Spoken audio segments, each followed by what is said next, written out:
Юу. Татварын үеийн шинжилсэн төслийг оруулж ирж бүлэгдээр хилцэх гэж байна тийм. Татвар дээр ямар өөрчлөлтүүд яг дөрвтэй иргэдийн амьдралд нөлөөлдөг юм уу? Татвар буюу ямар онцлог зүйл заах вэ? За өмнө бас яг татварын хуулиар та бүхэнд бас нөгөө манай ажлын хэсэг боловсрол ТV-ийг танилцуулж ирсэн тийм ээ. За тэн дээрээс нэлээд олон одоо ерөнхийдөө нөгөө техникийн болон нөгөө хоорондоо уялдаа холбооны сайжруулсан сандуудад нэлээд туссан байна.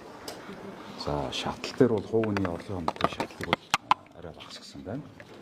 Гэхдээ эргээгээр нөгөө бага дунд орлоготой иргэдийн цалингаас төлж байгаа хувийн орлогын дотрын төлөх одоо ачаал нь 50%-аар буурахаар одоо өргөн барьсан байна. Өргөн барихаар бэлтгэж гэсэн. За ерөнхийдөө бол хувийн орлогын дотор аж ахуйн нэгжийн орлогын дотор за нөөт бол өнгөрсөн жил барьсан. Гэхдээ одоо энэ нөөтийн хуулийг хувь хэмжээнд нь уялдуулсан байдлаар оруулж ирж байгаа. За хамгийн их хувь нэмэр болохоор юм үнэхээр за өнөөдөр ингээ сая нөгөө татвартай холбоотойгоор дансуудыг хаална гэдэг асуудал яригч тийм ээ. Энэ дээр хоёр яг аж ахуй нэгжид бол иргэдэд хэрэгтэй хоёр санд орж байгаа. Тэр нь юу гэхээр за нэгдүгээр нөөтийг төлөх одоо гайлар орж явахад нөөтийг төлөх одоо хугацаа өгдөг бол гэсэн. Энэ бас ярьжсэн тийм 2 сар өчсөн мэт энэ одоо 3 сар болж байна. 90 хоногийн дараа одоо нөөтийн татварыг одоо гайл нөөтгө төлдөг бол нөөтийн татварыг 90 хоногийн дотор төлж болно гэсэн заалт орж ирсэн гэсэн. За энэ эргээгээ шууд компаниудад санхүүжилтийн болон санхүүгийн их үүсэр талдаа маш хэрэгтэй болно гэсэн. Одоо эргэлтийн зээл тэр хэмжээгээр багаснаа гэсэн үг тийм ээ. За мөн одоо аж ахуй нэгжийн орлогын дотрыг мөн бас ялгаа байхгүй 60 хоног дотроос төлж болно гэсэн ийм заалт орж байгаа. За дээрэс нь за одоо 3 дахь хэрэгтэй заалт нь болохоор тухайн одоо ингээд нөгөө хугацаанд хэтрээд явсан тохиолдолд тухайн аж ахуй нэгжийн нөгөө данснаас нь одоо суудгаж авдаг шүү дээ татвар тийм. Суудгахтаа шууд суудгаж авдаг байсан болвол эхлээд зөвлөдөг, заадаг, анхааруулдаг. Тэгээ суудгаж авахдаа 20% үлдэглийн 20% үлдээгээд одоо 80% суудах байдлаар санхүү бэлтгэсэн байна гэсэн. Тэгээ энэ нөгөө яг нөгөө иргэн аж ахуй нэгжүүдийг одоо тэр зүйн жидүүр мөртөл гэсэн үг тийм жижиг дунд үйлдвэрлэгч нар болон энэ бол одоо санхүүгийн нэлээд гаралтай багс гэсэн. Энэ өөрчлөлт. Долоос нь тэр яаж бүрж байгаа? Мөн эндээштэй холбоотой юм уу? Эндээш гэдэг чинь татвар биш. Та өөрөө сайн ярьж байгаа юм тийм ээ. Зүгээр татрын багц хууль л ярьж байгаа. Хувийн орлогын дотор гэдэг маань тухайн цалингаас төлж байгаа хувийн орлогын дотор болон эндээш гэдэг хоёр төрлийн одоо юм төлж байгаа шүү дээ. Нэг нь бол даатгал. Эндээш гэдэг маань даатгал багхгүй юу? Тэгээ энийг иргэд маань нөгөө татвар гэж их амдуулдаг. Энэ бол одоо нөгөө иргэн өөрийнх нь ирээдүйд авах тэтгэврт хөрөнгөлж байгаа мөнгө гэсэн үг. Тийм ээ. Тэр эндээш маань тийм утгатай шүү ээ. За хувийн орлогын албан дотроос бол үндсэндээ нөгөө юунаас нэг 50% төлж байгаа татвараас нөгөө татвараас нь 5% өнгөлөгдөх байдлаар орж туссан. Татварын нэгтлэнгууд юм уу ийм юм яриад бүгдээрээ одоо нөөт төлөгч болж байгаа энэ хуулиар тийм бүгдээрээ нөөт төлөгч. Жижигүүд чинь ингээ юу яач вэ дээ? Тэр нөгөө өмнө бас танд нөгөө тийм нөгөө өмнө бас танд бас нэг яриа өгчээсэн шүү дээ. Одоо нөгөө хөдөө аж ахуйн салбарын бүтээгдэхүүн нөөт төлөгч биш байна. Эсвэл жижигүүд нь нөөт төлөгч биш байна гэдэг. За эсвэл зах дээрээс гар дээрээс авч байгаа бараа нөөтгүй байна гэдэг асуудлыг үндсэндээ авж байгаа одоо бараан дээрээ ий баримт гаргадаг болно гэсэн. Тэгээ зарж байгаа нь нөөттэй үн гэдгээр тооцоод явна гэсэн. Тэгэхээр нөгөө худалдаа авж байгаа дундын үйлдвэр хийж байгаа одоо аж ахуйн нэгжүүд одоо илүү өртгөн буурах боломж бүрдсэн. Эргээ зарж байгаа үндэ ч гэсэн тэр нэргээд нөгөө дарамт байхгүй гэсэн. Шаталсан дотор идэхийг яаж нандуулж байгаа? Аль шаталсан дотор гэж байна. Хувийн юм уу аж ахуйн нэгж болно гэж байна. Хувийн нэгийг иргэн хамаах. За энэ зөвхөн нэг санд байхгүй өргөн бариагүй төсөл гэсэн. Өнөөдөр бүлгээс сандуудаа авчаад тэгээд энийхэн дараа өргөн барина гэсэн. Тэгэхээр би нэг өргөн баригдаагүй төслийг тэр нь хэд болсон байна, энэ хэд болсон гэж хэлэх нь жоохон зөв. Ер нь хэдэн хувийн хөрөх гэрд мэдрэгдэх одоо мэдрэмж нь хэдэн хувиар буурна гэдэг багцаа тоо. Багцаа би нэг 50% гэдэг ялла шүү дээ. Одоо энэ чинь нөөтийн хөнгөлт гэдэг нэг асуудал байна. Тэр нь болохоор одоо 50% буцаахаар хууль эдэр чинь баталсан байна. За тэр нь бол 9 дугаар сараас хүчин төгөлдөр мөрдөж эхэлнэ гэсэн. Тэгэхээр энэ бол шууд өрх иргэнд шууд одоо татвар хөнгөлт мэдрэгдэж эхэлнэ гэсэн тийм ээ. Мөн хувь хүний төлж байгаа орлогын албан дотроос мөн хөнгөлт олгохтой байна гэсэн. Тэгэхээр яг эрхэн хэмжээгээр өрхөд бас тэр хэмжээгээр хөнгөлт мэднэ гэсэн. Түрээсээ орон сууцыг ер нь нөгөө татвартай болох хэсэг асуудлыг энийг зохицуулж чадж байгаа юу?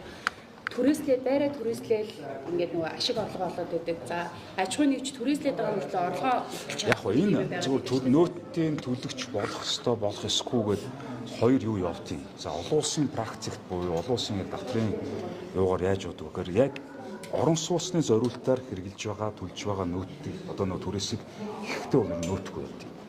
Ягаад гэхээр нөгөө иргэнийхэн амьдрах одоо үртгийг нь бууруулах зорилгоор нөөтгүй явдаг байхгүй юу? А яг хөө нөөттэй болгож болно. За одоо энэ бол иргэдэд бас нэг ярилцах сэдв гэсэн үг шүү дээ, тийм үү? Таны хувьд юу онцгой байдлыг хариуцдаг хүрээнд юм асуусан юм л да. Ер нь шатгууны хомсдол үүсэнтэй холбогдуулаад аймагуудад ч юм уу сумдуудад ямар нэгэн эрсдэл гарсан ч юм уу тийм мэдээлэл ирсэн юм да. Үүсэж жилээ зөөхөс. За өдөр тутмын шатгууны хангамж дээр бол эрс байлгийн яам уулуурхаа эрс байлгийн яам ажилладаг. За манайх одоо ингээд бүр тасалдал үүсчүүл улсын нөөц гэж байдаг. Улсын нөөцөс тодорхой хэмжээний хангалтыг хийж өгдөг. Тэр бол гэхдээ гал унтраах зорилготой л байхгүй юу? Сая 2-7 хоногийн өмнө 47 сумд одоо төрш шатгуун тасалдахаар нь одоо манай нөөцөөс одоо хангалтыг хийж өгсөн байгаа. За яг өнөөдрийн байдлаар бол айл нэг аймаг сумд тасалдсан юм бол алга байна. За Оросын холбооны улсад ажилласны үр дүн өнөөдөр баруун аймагуд бол шууд арт тээврээр импортлаад баруун аймаг одоо жоо эрсдэлтэй байсан баруун аймагуд маань өнөөдөр ямар нэгэн байдлаар шатгууны асуудал үүсэн. Бүх агуулгад дүүрсэн байна. Гадаа иргэд бол уулзалт болсон шүү дээ. Оросын талтай тэндээс ямар шийдвэр гарсан бэ? Ямар уулзалт болсон бэлээ? Нэг сарын 1-ээс шатгууны юу? Та засгийн газар хоорондын комиссийн хурлыг хийлээд байгаа шин. Тэр бол яг хуу жил болгон хийдэг. Тэгээ ээлжлээд Оросын холбооны улсад тэгээ Монгол ингээд ээлжлээд хийдэг. За тэн дээр бол олон асуудал яригдсан. Олон асуудал яригдсаныхаа нэг нь бол шатгуун байсан. За шатгуун дээр ирэх жилээс 1 сарын 1-ээс хойш одоо манай хүсэж байгаа хэмжээнд буюу одоо өгж байгаа нийлүүлэлтэд 2 дахин нэмэгдүүлэхээр одоо өдөр хүсэл тавьсан хүсэлтийг одоо шийдвэрлэнэ гэдэг ярьсан байна. Яг одоо бол ер нь үүсчихэд байгаа асуудал нь үгээр сар болго өгдөг хэмжээ нь бол яг манай захиасын дагуу өгдөж байгаа. Яг дундын 10 хоног дээр нь тэр нэг тээврийн саатал үүсэж байна. Тэгээ одоо тэр чинь бид нар яах ч аргагүй шүү дээ. Тэгэхээр одоо нөгөө нийлүүлэлт тал дээрээ өдөр болгон ангарскаас хэдэн огоо ачиж чинь гэдгээ бид нар өөрснөө одоо шахаж ажиллах хэрэгтэй гэсэн. Нэгээс эрс байлгийн яам гэсэн үг тийм ээ. Гадаа иргэд жагсаж байна л да. Одоо энэ бицэдийн томилгоотой холбоотой ер нь иргэдийн цалин тэгтгэр болоод энэ эрүүл мэндийн асуудал, шатгууны асуудлыг шийдвэрлэхэд хугацаа алдаж байгаа нь бицэдийн асуудлыг 3 хоногт шийдчихлээ. Үргүү зардал гаргаж байна гэж үзэж байна. Таны хувьд энэ дээр одоо ямар байр суурьтай засгийн газрыг бас огцрох шаардлагыг сая бүлэг төрүүлж ах шүү. За энэ нь бол яг хуу дэд сайд ер нь бол байдгүйг байдаг. Зүгээр хэдэн хүн байх ёстой гэдэг асуудал бол нэг өөр асуудал. Яг тэгэхээр олон улсын дэд сайд нарын хэмжээнд яригддаг олон улсын гэрээч байдаг, уулзтууд орлууч байдаг байхгүй. Тэгээ магадгүй үндсэн чиглэл дээр дэд сайд авч үлдэх юм уу, авч үлдэхгүй юм уу энэ цэвэр ерхий сайдын өөрийн бүр эрхийн асуудал. Бүр эрхийн асуудал байхгүй. Энэ дээр бол гишүүд байр суурьаар илэрхийлж болно. Гэхдээ засгийн газрын тэргүүн дэд сайдтай ажиллана, дэд сайдтай ажиллана. Эсвэл дэд сайдгүй ажиллана гэдэг өөрөө шийддэг асуудал гэсэн. Хуулиараа эрх нь бол нээлттэй байгаа. Дэд сайдтай байж болно гэдээ хуулийн батлаад өгсөн гэсэн. Миний хувьд бол дэд сайдгүй байгаа. За босно. Засгийн ахуйн тасалтай холбоотой ер нь одоо татврын өртөө аж ахуйн нэгжүүдийн дансыг хааж штэ. Тэгэхээр энэ өөрөө зарчмын хувьд зөв юм уу? Таны хувьд тэр ямар байр суурьтай? Яасан бэ?